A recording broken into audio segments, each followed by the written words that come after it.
ఉదయమే రంగంలోకి దిగింది అధికారుల బృందం. చెరువుల ఆక్రమణలపై సర్వే చేయించారు కలెక్టర్. ఇక ఆక్రమణలపై మున్సిపల్ కమిషనర్కు నివేదిక అందించారు. ప్రస్తుతం నివేదిక ఆధారంగా బఫర్ జోన్లో ఉన్న కట్టడాలను కూల్చివేస్తున్నారు అధికారులు. బందంపల్లి చెరువులో ఉన్నటువంటి మరిన్ని కట్టడాలను జేసీబీతో కూల్చివేస్తామంటున్నారు అధికారులు. తాజాగా కూల్చివేతలపై రాబోయే రోజుల్లో కూడా మరిన్ని ఆక్రమణలు తొలగిస్తామని చెప్తూ ఆర్డీఓ మాట్లాడారు మీడియాతో. ఆర్డీఓ మాట్లాడిన మాటలు విన్నాం. మన జిల్లా కలెక్టర్ గారి యొక్క ఆదేశాల మేరకు ఇరిగేషన్ శాఖ, రెవెన్యూ శాఖ మరియు సర్వే డిపార్ట్మెంట్ల ముగ్గురు అధికారులు కలిసి పెద్దపల్లి మండలంలో ఉన్నటువంటి, ముఖ్యంగా పెద్దపల్లి మున్సిపాలిటీ పరిధిలో ఉన్నటువంటి బందంపల్లి చెరువు మరియు రంగంపల్లి చెరువుల యొక్క FTL బఫర్ జోన్లను నిర్ణయించి ఆ నివేదికను మున్సిపల్ కమిషనర్ గారికి అందజేయడం జరిగింది. ఆ మేరకు మున్సిపల్ కమిషనర్ గారు చర్యలు తీసుకుంటున్నారు. ఇదే రీతి లోపల ఈ పెద్దపల్లి మున్సిపాలిటీలో కానీ అలాగే మిగతా గ్రామాల్లో ఉండే చెరువులలో కానీ చేయడం జరుగుతుంది. రాబోయే కాలం లోపల జిల్లా కలెక్టర్ గారు ఈ మేరకు స్పష్టమైనటువంటి ఆదేశాలు ఇవ్వడం జరిగింది. ఈ అన్ని మన మండలాల్లో ఉన్నటువంటి డివిజన్ పరిధిలోని అన్ని మండలాల్లో ఈ విధంగా చేయడం జరుగుతుంది. తాజాగా బందంపల్లి చెరువు దగ్గర ఉన్నటువంటి అక్రమ కట్టడాలకు సంబంధించి కూల్చివేత ప్రక్రియ కొనసాగుతుంది. ఉదయం నుంచే అధికార రంగంలోకి దిగారు. మరింతగా కూడా ఆక్రమణలను తొలగిస్తాం రాబోయే రోజుల్లో అంటున్నారు ఆర్డీఓ. కలెక్టర్ ఆదేశాల మేరకే ప్రస్తుతం ఈ పనులు కొనసాగిస్తామని చెప్తున్నారు. ఏకంగా హైదరాబాద్లోనే కాదు, ఈ రకమైనటువంటి అసెట్ ప్రొటెక్షన్ ఏదైతే ఉందో, చెరువులు, నాలాలు, కుంటల్ని కాపాడేటువంటి ప్రక్రియ తెలంగాణ రాష్ట్ర వ్యాప్తంగా ముమ్మరంగా కొనసాగుతుంది. తాజాగా పెద్దపల్లిలోని బందంపల్లి చెరువును కాపాడేందుకు అధికారులు ప్రయత్నం చేస్తున్నారు. మరిన్ని అప్డేట్స్ చంద్రశేఖర్ దగ్గరికి వెళ్దాం. చంద్రశేఖర్, సో హైడ్రా తెలంగాణలో, హైదరాబాద్లో ఏ రకంగా విస్తరించి అసెట్ ప్రొటెక్షన్ కోసం ప్రయత్నం చేస్తోందో, క్షేత్రస్థాయిలో ముఖ్యమంత్రి రేవంత్ రెడ్డి ఆదేశాల మేరకు కలెక్టర్లకు నిర్ణయం తీసుకుంటూ ఈ ఆక్రమణల్ని తిరిగి పునరుస్థానాన్ని తీసుకొచ్చే ప్రయత్నం చేస్తున్నారు. సో పెద్దపల్లిలో ఎటువంటి ఆక్రమణలు ఉన్నాయి, అధికారులు ఎటువంటి సర్వే చేపట్టారు? Thank you Manoj. హైదరాబాద్ లో రంగనాథ్ ఆధ్వర్యంలో కొనసాగుతున్నటువంటి కూల్చివేతల పరిస్థితి అనేది తెలంగాణ రాష్ట్ర వ్యాప్తంగా విస్తరిస్తుందని చెప్పుకోవచ్చు. మొన్నటికి మొన్న ఖమ్మం పర్యటనలో సైతం సాక్షాత్తు రేవంత్ రెడ్డి ప్రకటించడం జరిగింది. అంతకు ముందే అధికార పక్షానికి సంబంధించినటువంటి నేతలు, ఇతర ప్రతిపక్షాలకు సంబంధించినటువంటి కొంతమంది నేతలు సైతం దీన్ని స్వాగతించారు. ఈ క్రమంలో FTL ఫుల్ ట్యాంక్ లెవెల్ కి సంబంధించి చెరువులు, కుంటలు ఆక్రమణలకు గురయ్యాయి.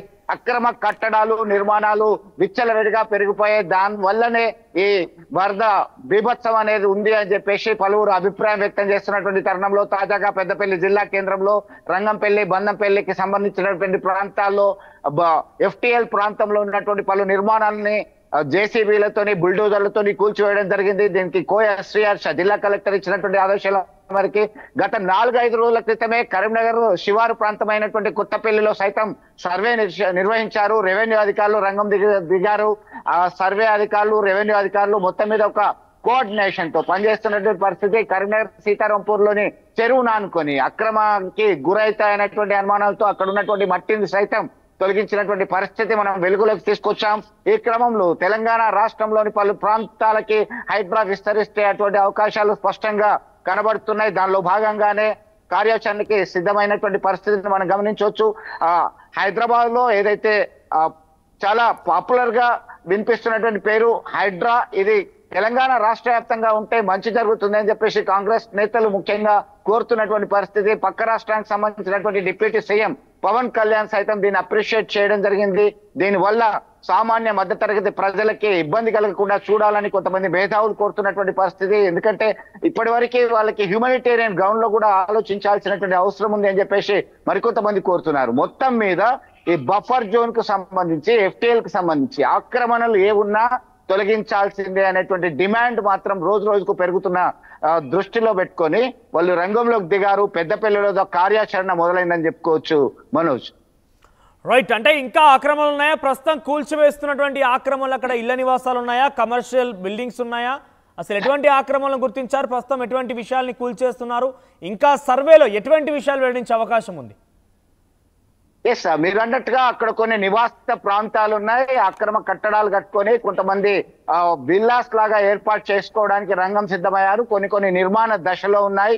ఈ క్రమంలో అవన్నీ కూడా నేలమట్టమయ్యాయి. మరికొన్ని కూల్చివేతలు కొనసాగుతాయని చెప్పేసి అధికారులు సమాచారం అందిస్తున్నారు. ఈ క్రమంలోనే కేవలం పెద్దపల్లె కాదు, అన్ని ప్రాంతాలకి ఇది ఖచ్చితంగా విస్తరిస్తుంది. అక్రమ నిర్మాణం ఎక్కడ ఉంటే అక్కడ కూల్చివేత తప్పదు అని చెప్పేసి అధికారులు స్పష్టమైనటువంటి ఆదేశాలు జారీ చేస్తున్నటువంటి పరిస్థితి. ఆక్రమణదారుల గుండెల్లో గుబులు రేగుతుందని చెప్పుకోవచ్చు Manoj. Right, thank you Chandrasekhar. So మొత్తం మీద హైడ్రా తెలంగాణలోని రాజధాని హైదరాబాద్లో ఏ రకంగా ఉక్కుపాదం మోపుతోంది, ఆక్రమణలను ఏ రకంగా కూల్చివేస్తోంది, అక్రమదారి అడ్డదారి తొక్కే వారిని ఏ రకంగా కొంత కంట్రోల్ చేసే ప్రయత్నం చేస్తుందో చూస్తున్నాం. ముఖ్యంగా ప్రకృతిని కాపాడేటువంటి పనిలో హైడ్రా నిమగ్నమైంది. అసెట్ ప్రొటెక్షన్ అంటూ కూడా మనం చూస్తున్నాం. తాజాగా ముఖ్యమంత్రి రేవంత్ రెడ్డి ఆదేశాలతో జిల్లాలో ఉన్నటువంటి కలెక్టర్ కూడా ఇదే పని మొదలుపెట్టారు. జిల్లా కలెక్టర్ కూడా చెరువులని ఆక్రమించిన వారిని అడ్డుకట్ట వేస్తూ చెరువు ఆక్రమణలను పూర్తిగా కూడా తొలగించే ప్రయత్నం చేస్తున్నారు. ఈరోజు పెద్దపల్లి జిల్లాలో ఉన్నటువంటి పెద్దపల్లి నియోజకవర్గంలోని బందంపల్లి చెరువు దగ్గర, ముఖ్యంగా బందంపల్లి చెరువు సమీపంలో ఉన్నటువంటి అక్రమ కట్టడాలని కూల్చేస్తున్నారు. ఉదయం నుంచి కూడా అధికార రంగంలోకి దిగారు. ఇంకా మరింత సర్వే చేపట్టి రానున్న రోజుల్లో ఈ ఆక్రమణలు తొలగిస్తామంటున్నారు ఆర్డీఓ.